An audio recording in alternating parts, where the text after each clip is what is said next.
What's up, everyone? Welcome to the very first episode of John Talks Life. And being that it is January, appropriately so, we are talking about New Year's resolutions. And I'm going to tell you how I kept my New Year's resolution that I made all the way back in 2018, how I managed to keep that resolution for 3 years now. And it's pertaining to my other YouTube channel, John Talks, which recently passed over 100,000 subscribers. I believe the way that I framed my resolution, and this is me unsuccessfully using a visual aid, but I really do truly believe the way that we see things through a certain lens does affect whether or not we take action. It all begins up here in our mind, in our thinking, and by simply reframing your resolution, it could be the difference between whether or not you make it out of January or you make it to the end of the year.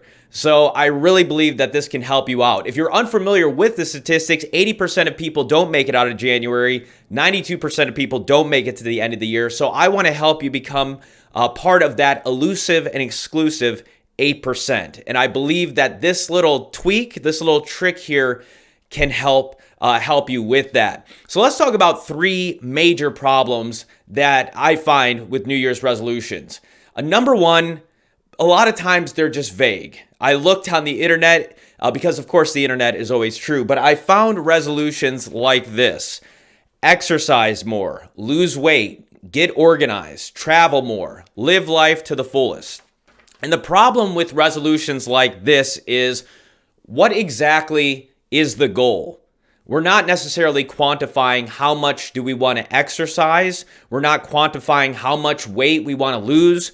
We're not quantifying anything.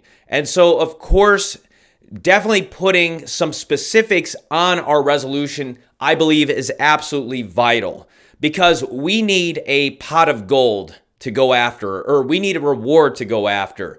And what we are going to be talking about also in this video really is making a habit out of your resolution. So what we need to do is we need to determine a reward.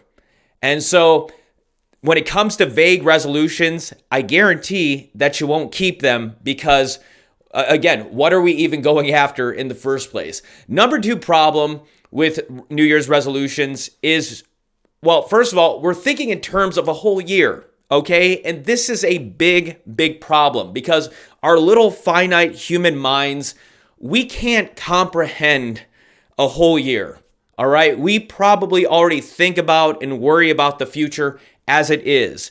And this is, again, just by default, one of the major issues with New Year's resolutions is we're thinking in terms of a whole entire year. And that is just a long time. Like, we are creatures of immediate gratification. I'm looking to find my phone here, but we are constantly, at the ding of a bell on our phone, we are going to social media, Twitter, whatever it is. We are hooked and we are addicted to that immediate hit of dopamine. So again, we need our rewards to be quick. And the biggest problem, or one of the biggest problems with a lot of New Year's resolutions, is that the goal is extremely far away.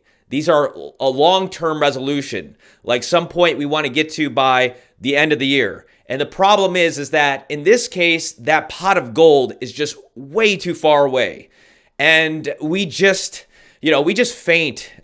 We don't even make it out of January because we're just so tired of even thinking about all the work and all the effort that we're going to have to do. So what we need to do is definitely make that gratification or that pot of gold, we need to make that reward a lot more immediate. The third problem that I see with New Year's resolutions is that they're just unrealistic. A lot of us, and I'm guilty of this, I've made plenty myself that fall into all of these categories and that have utterly failed. But a lot of times, the problem with our New Year's resolutions are they're either too big or they're too many, and we're just trying to spin way too many plates. And that's another reason why most of us, we just don't even get out of January, because we're not being honest about what we can realistically do.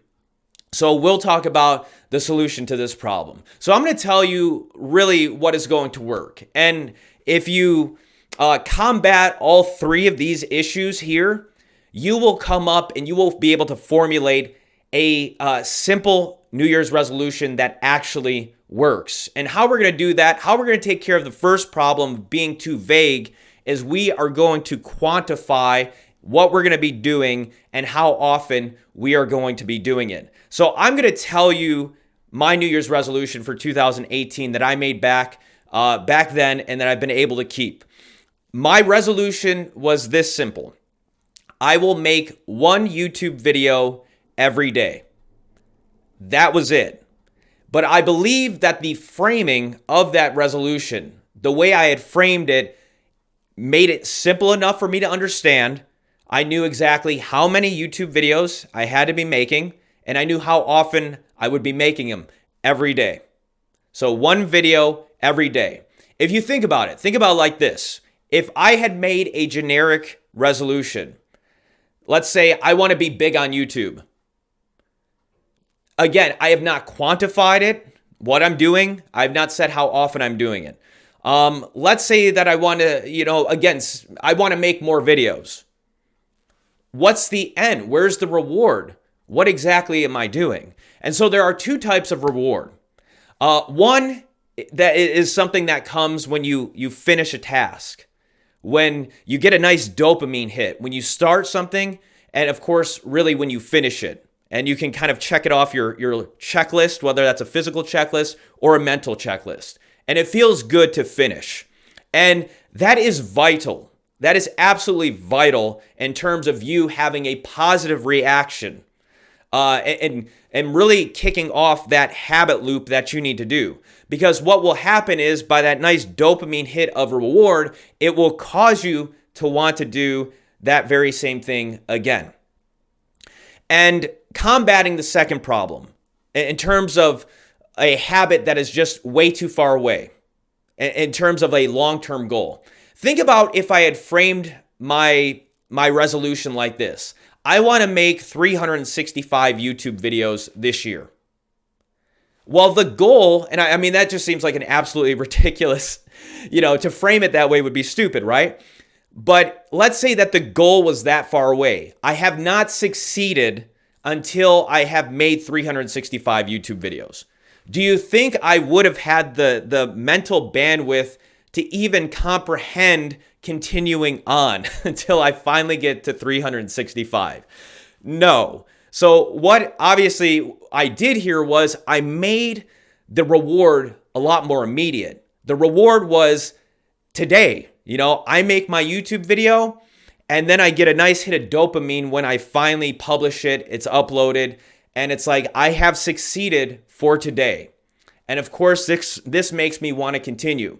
Now, there is another form of a reward. Okay, so the first form of reward is actually completing the task, and that feels good.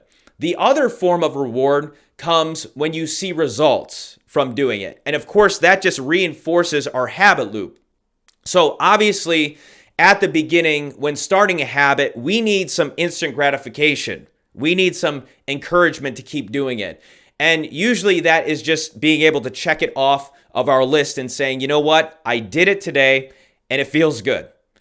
And when we keep doing it though, whether you're working out or losing weight and you're seeing results, that definitely helps you that's even more incentive to keep doing it. And of course, establishing a habit.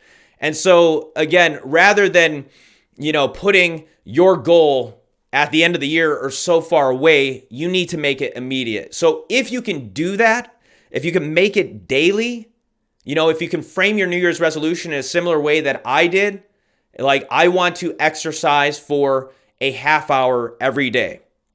Now we have quantified whether or not we are succeeding or we are, we're not. And I'll be honest with you. I think that first month in January, I did 20 videos out of 31 days. So I was doing about 2 out of 3 days. But the point is not perfection. The point is consistency. And I did finally become a lot more proficient at YouTube. And because I was doing way more videos than I ever had before, I was getting better at it. So I got to the point where I was able to not only make 1 video a day, but I could make 2, I could make 3, and so on and so forth. So obviously, the more you do something, the better you're going to get at it and the easier it will become. So how do we combat the third problem? Let's say that you have actually done everything that I've recommended here in the first two steps. Okay, you have specified, you have quantified what you will be doing, how often you will be doing it, and let's say that you have made the reward immediate. But perhaps at this point, you are still being unrealistic with your goal. Perhaps you're saying, I want to exercise for 30 minutes a day, but you still seem to you still are having trouble with that. How do we combat this?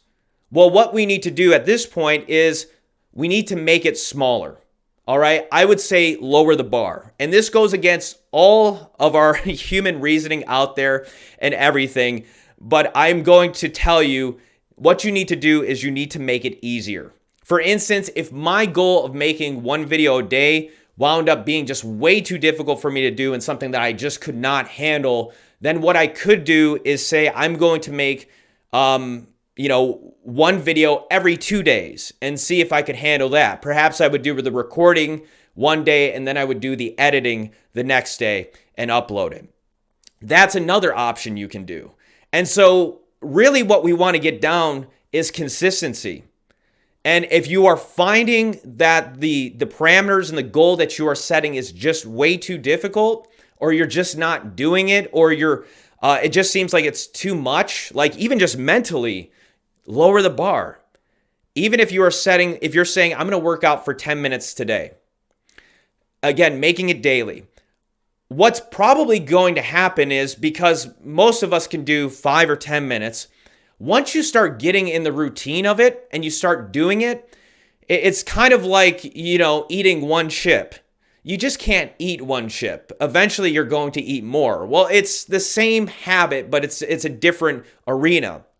And so once you get going, you'll probably find that you will work out longer than 10 or 15 minutes. And again, really what we're after here is consistency. And I would say if you are finding your habits to be too big, you are setting the bar too high, you got to be honest with yourself and lower it. If you're trying to write a book, but you've never written a short story, then you have to be honest with yourself and say, you know what? I just need to start. I need to do something small. I need to actually finish that.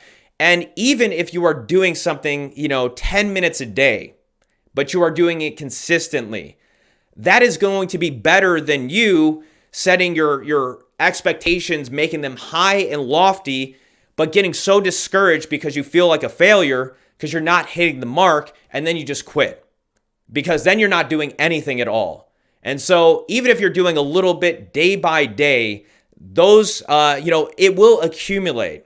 It will have an impact. Let me know your thoughts on this in that comment section below. Tell me what is your original New Year's resolution and how you will reframe it here to make it, to habitize it, so to speak, or to make those results, you want to quantify it, and you want to say how often you're going to do it, and you want to make the reward immediate. Let me know what that looks like in that comment section below. I want to thank you for watching this video. If you like it, make sure you give it a big thumbs up. Also, if you like the channel, make sure you hit that subscribe button, ding the bell for notifications. Hope you have a great day or night wherever you are. Take care, and we'll see you next time.